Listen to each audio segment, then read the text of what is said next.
Agora quero que você abra comigo a passagem que Ralph Bell leu para nós, o 3º capítulo de 2 Pedro. Gostaria de ter a oportunidade de explorar verso por verso desse capítulo, porque é um dos mais importantes sobre a volta de Jesus Cristo. Quero falar sobre o dia da vinda de Cristo, aquele dia. É assim que ele é chamado nas Escrituras. Quando você acordou esta manhã, quero perguntar: quais eram suas expectativas para o dia de hoje? Muitas pessoas começam pensando: bem, será apenas mais um dia comum. Nada de especial nisso, nada fora do normal, nada muito empolgante à frente. Apenas um dia comum. Mas pode ser que haja o dia da formatura ou o dia do aniversário, um dia de promoção ou o dia em que você se aposenta. Talvez o dia em que você começa suas férias, ou talvez seu aniversário, ou o nascimento de uma criança. Mas esta noite, quero falar com você sobre um dia que é único na história do mundo. O dia em que a Bíblia ensina que Jesus Cristo voltará a esta terra. E esse dia está no calendário de Deus. A palavra de Deus diz que isso acontecerá apenas uma vez, e será um choque devastador para aqueles que não estiverem preparados. Mas, para aqueles que aguardam com expectativa a vinda de Jesus Cristo, será um dia de grande alegria. Os primeiros cristãos do Novo Testamento falavam constantemente sobre esse dia e o aguardavam ansiosamente, o dia ou os últimos dias. Essas expressões são usadas ao longo de todo o Novo Testamento, os últimos dias. E eu acredito que estamos vivendo nos últimos dias. Que tipo de dia estamos esperando? O que vai acontecer nesse dia? Bem, primeiramente, será um dia de revelação. Segundo Tessalonicenses 1:7 diz: "E a vós, que sois atribulados, descanso conosco, quando se manifestar o Senhor Jesus desde o céu com os anjos do seu poder. Ele não virá montado em um jumentinho da próxima vez. Ele virá com os poderosos anjos do céu." Será o retorno pessoal e a aparição de Jesus Cristo. Após a crucificação e a ressurreição de Jesus, a Bíblia diz que ele apareceu pessoalmente aos seus discípulos e a 500 de seus seguidores. Mas Jesus não apareceu para Pilatos. Já se perguntou por quê? Ou para Herodes, ou para os sumos sacerdotes, ou para aqueles que planejaram sua crucificação. Ele não apareceu para eles. Por quê? Porque não era o momento. Eles vão vê-lo naquele dia que ainda está por vir. Apocalipse 1:7 diz: "Eis que vem com as nuvens, e todo olho o verá, até mesmo aqueles que o traspassaram, e todas as tribos da terra se lamentarão sobre ele. Até mesmo as pessoas que o traspassaram, até mesmo aqueles que planejaram sua morte, vão vê-lo e estarão em estado de choque." A Escritura diz em 1 Tessalonicenses 4:16: "Porque o Senhor mesmo descerá do céu." Em Atos 1:11 lemos: "Esse Jesus que dentre vós foi recebido em cima no céu, assim virá do modo como o vistes ir para o céu." E eles estavam olhando enquanto ele ascendia ao céu, sua ascensão. E diz que ele desapareceu em uma nuvem. Creio que foi uma nuvem de anjos que veio escoltá-lo de volta ao céu, porque anjos vieram quando ele nasceu. Eles o escoltaram à terra. E agora ele está voltando ao céu após sua ressurreição. E esses anjos vieram escoltá-lo de volta. Sabe, antes de uma grande obra de arte, como uma estátua ou pintura, ser apresentada ao público, ela geralmente é mantida escondida. As pessoas podem saber que a obra está sendo preparada, podem até saber o local, mas não a viram. E quando chega o dia da apresentação, a obra de arte está coberta por um pano até o momento da revelação. As pessoas chegam cheias de expectativa, e o evento é muitas vezes precedido por uma cerimônia. E quando o pano é retirado, a obra de arte é revelada, aberta para todos verem. A Escritura diz que aquele dia será a revelação de quem está oculto. Hoje é o dia em que Cristo está escondido. Ele não está aqui em pessoa, no sentido de sua carne. Ele não é visto. A quem, não o havendo visto, há mais, disse Pedro em 1 Pedro 1:8. Mas naquele dia, ele será revelado. Veja, hoje é o dia da fé. Nós nos achegamos a ele pela fé, mas então será pela visão. Nós o veremos face a face. E estou ansioso por aquele dia, quando verei Jesus Cristo em pessoa, e poderei cair aos seus pés e agradecê-lo por ter morrido na cruz por mim, para que eu pudesse ter meus pecados perdoados e ir para o céu e passar a eternidade com Ele. Sabe, em muitos países do Oriente, um homem é apresentado à sua noiva no dia do casamento. A primeira vez que ele a vê é no dia de seu casamento. Ela está escondida sob um véu. Posso imaginar a antecipação desses jovens, esperando para ver que tipo de mulher seus pais escolheram para eles. Ver sua noiva pela primeira vez.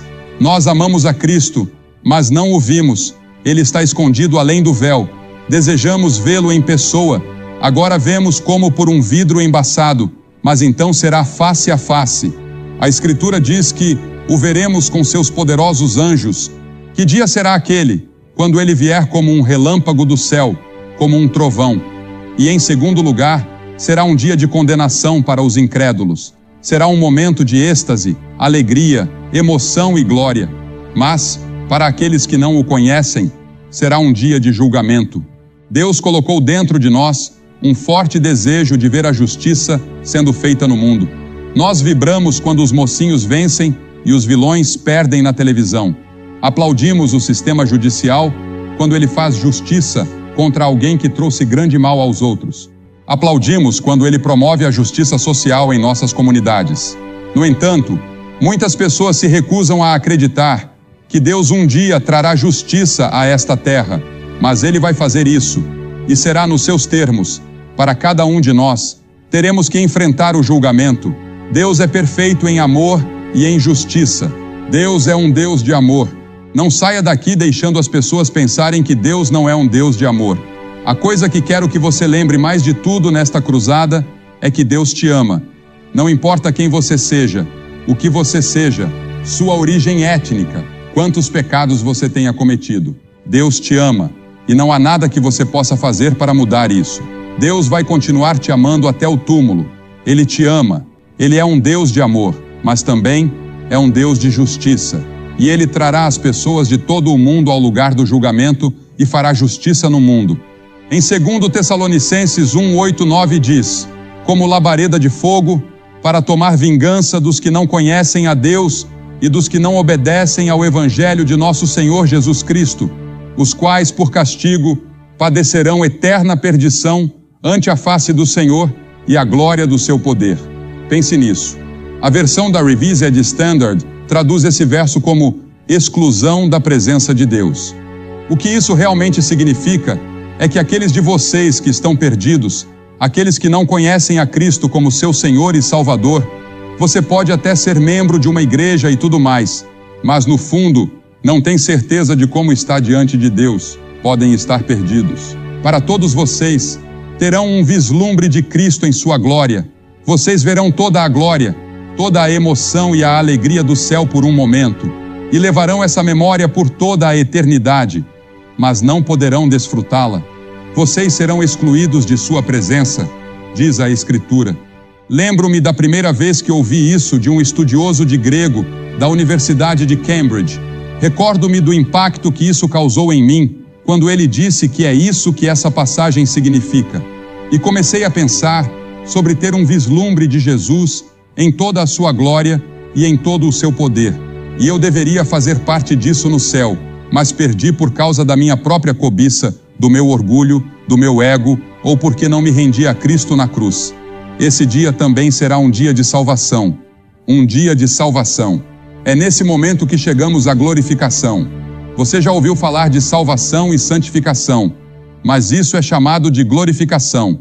Quem são os objetos da salvação? E qual é a natureza da salvação? Em 2 Tessalonicenses 1:7, lemos: descanso. Isso indica que muitas desigualdades serão corrigidas. Haverá justiça perfeita. Os pobres do mundo terão suas necessidades atendidas.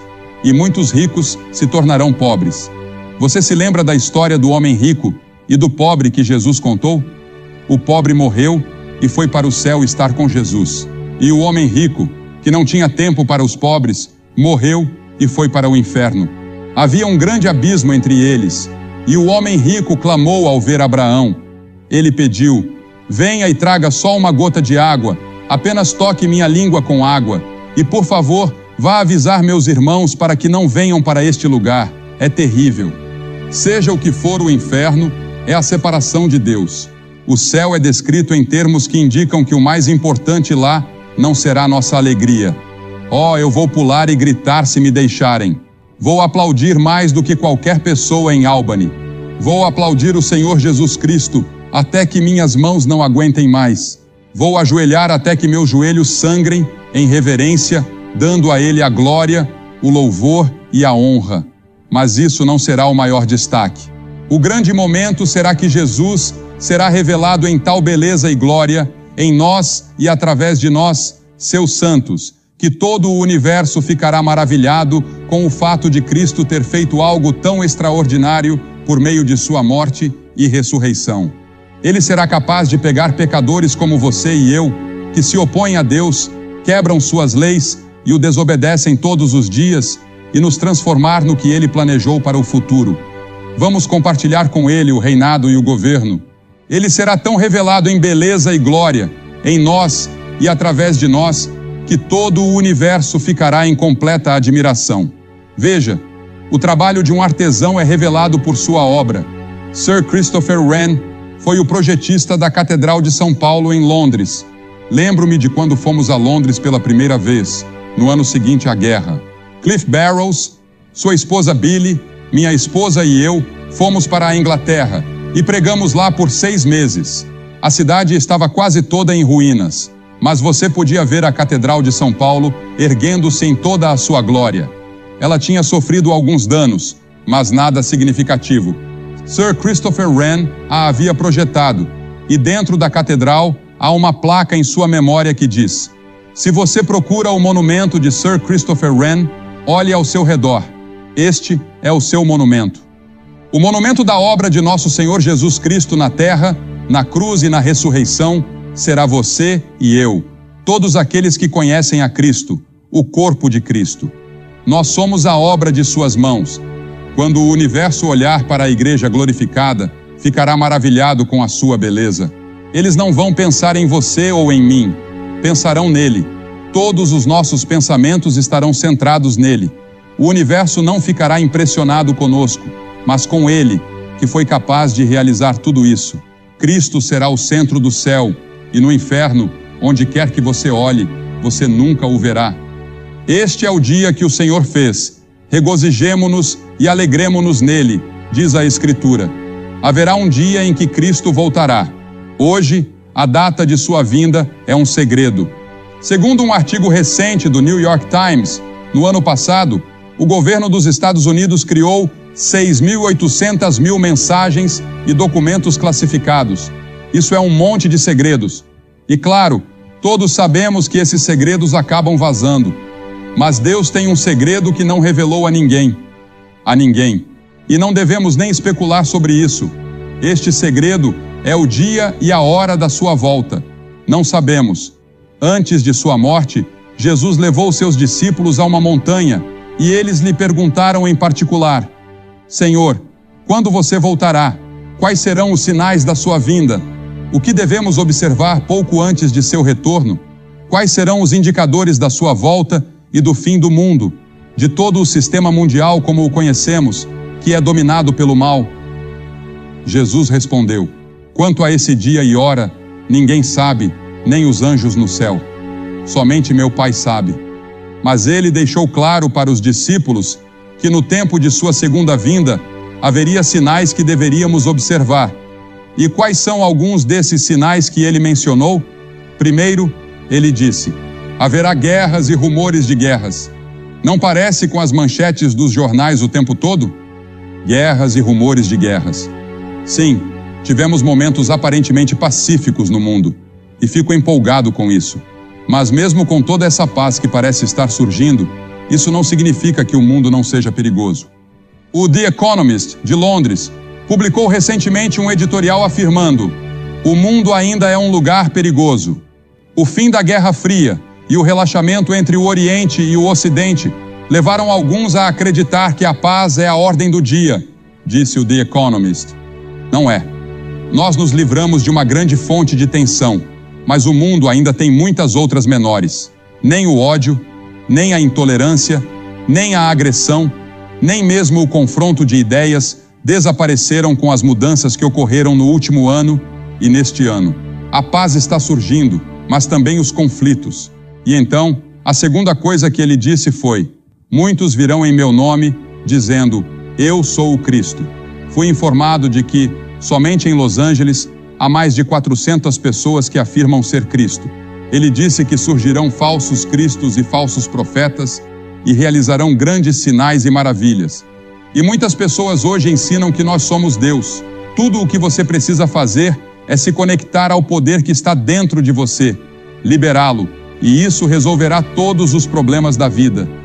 E em terceiro lugar, Jesus disse: as massas estarão sobrecarregadas de glutonaria, embriaguez e cuidados desta vida, e aquele dia virá sobre muitos de surpresa. Em outras palavras, estaremos tão entretidos com festas, baladas, consumo excessivo de álcool e drogas, sexo e violência, que são grandes ameaças à geração atual, que seremos pegos de surpresa. E de fato são grandes ameaças, mas Jesus previu tudo isso. Ele disse que as pessoas viveriam como nos dias de Noé, comendo, bebendo, casando e se dando em casamento, trocando de cônjuges. E isso está acontecendo hoje em uma escala que nunca vimos antes.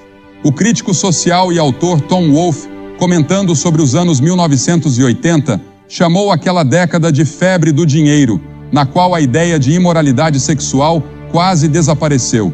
Onde estão nossos valores morais? Vamos aos apresentadores de talk shows e eles nos dizem quais são os valores morais no momento. Eu conheço um desses apresentadores há muito tempo e ele costumava ter valores morais fortes, mas ao longo dos anos, ele mesmo sucumbiu. Agora, quando você o assiste na televisão, vê que ele se distanciou muito do lugar onde costumava estar.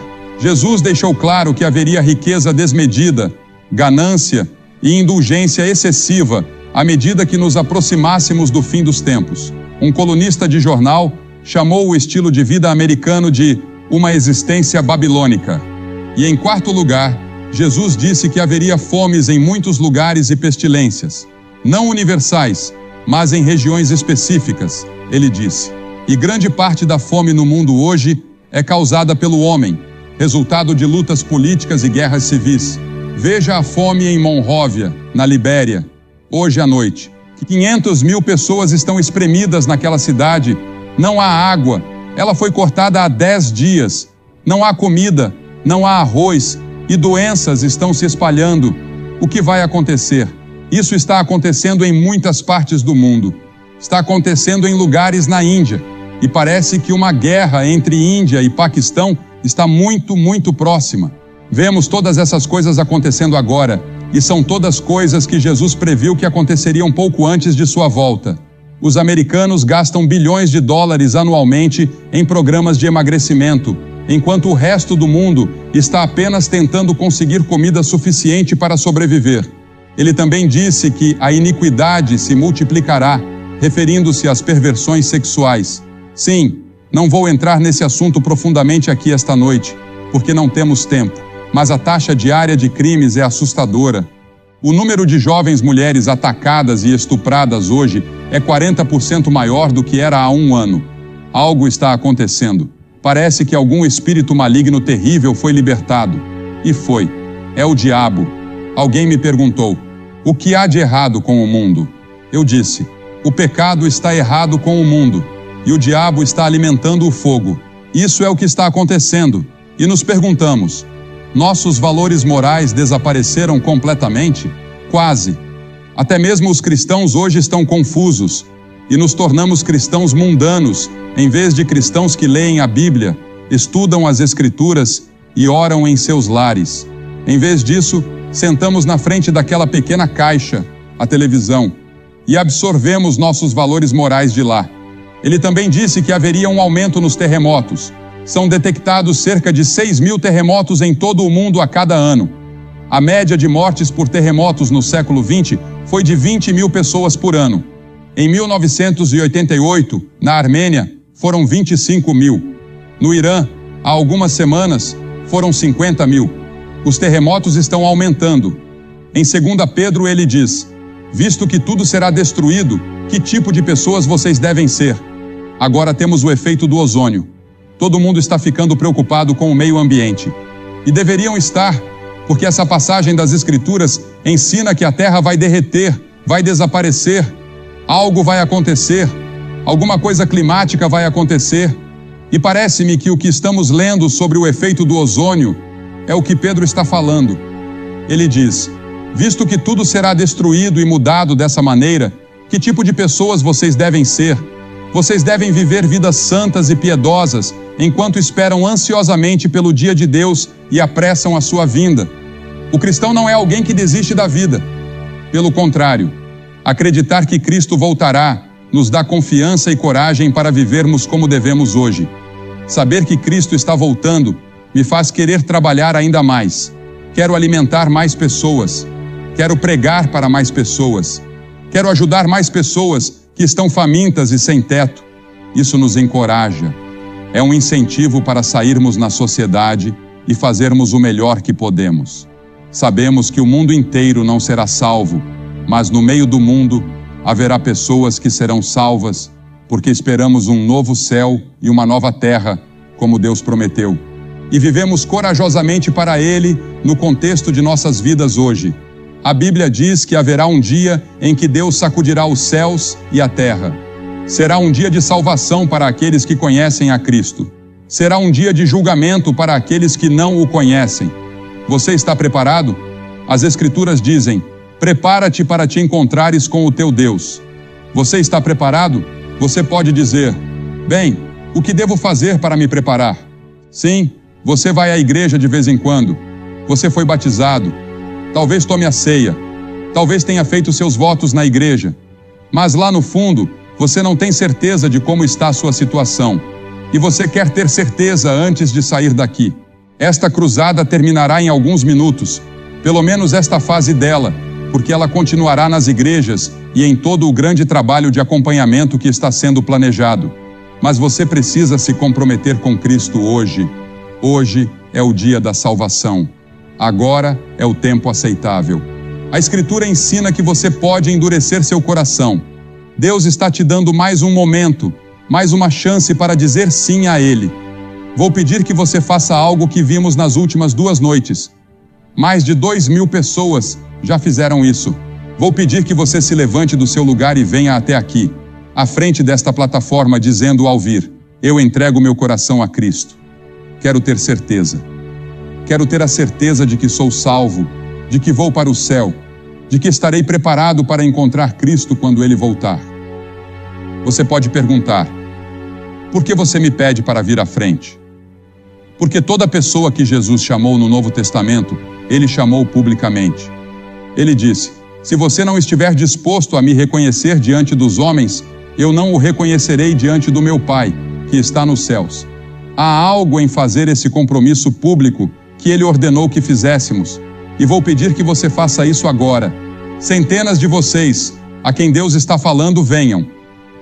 Se você está sentado lá em cima, pode levar alguns minutos, então comece agora. Deus está falando com você. Se você está com amigos ou parentes, eles vão esperar por você. Se veio de ônibus, eles vão esperar. Há tempo suficiente. Deus está falando com você. Venha rapidamente. Depois que todos vierem, direi algumas palavras a vocês, farei uma oração com vocês e darei alguns materiais para ajudá-los em sua vida cristã. Apenas levante-se e venha.